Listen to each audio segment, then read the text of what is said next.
Paul Stanley reveals how a facial difference helped him connect to a certain role.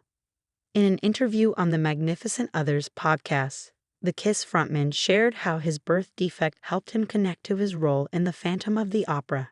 Stanley has a condition called microtia. Paul Stanley is opening up about why a facial deformity helped him when it came to a certain role. In an interview with Billy Corgan on the Magnificent Others podcast on Wednesday, June 11, the Kiss frontman discussed how his birth defect helped him connect to his character in The Phantom of the Opera. Stanley, 73, recalled his experience during opening night of the musical where he played the Phantom. There's something about doing things where you have a certain discomfort that really strengthens you, and also allows you to know who you are, he said of the experience. You can't know who you are unless you take chances, and then it becomes a matter of do you want to skate through it, or do you want to really commit yourself?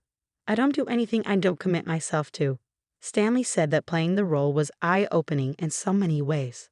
I didn't realize at the time how I connected with that character because, well, he has this ghastly facial deformity, he said. I had an ear that got scrutiny and stared at and teased, and I separated myself from people and didn't know how to interact with people. Ultimately, he realized, my God, that's kind of me. Stanley recalled how shocked he was to receive letters from people about his performance. I got a letter from a woman who was the president of a charity group called About Face that worked with children with facial differences, he said. And she said I seemed to bring something to the character, and she was so moved and this and that.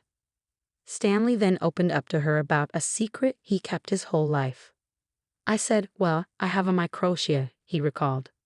According to the Center for Disease Control, microtia happens when the external ear is small and not formed properly. Stanley revealed that throughout his life, he covered his facial difference with hair. For the musician and guitarist, it was cathartic for him to share. Stanley also discussed having microtia in April 2019 in an interview with Dan Rather on The Big Interview. At the time, he said pursuing the spotlight was a way to compensate for a lot of insecurities.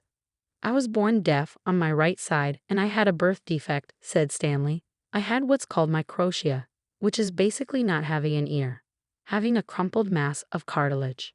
He revealed that because of this, he struggled with being socially adept. When you have something physical that sets you apart from people, it makes you really a target of unrelenting scrutiny and sometimes ridicule, said Stanley. He continued, and quite honestly, the idea of becoming famous was a way to push it in people's faces and go, you see, you should have been nicer to me.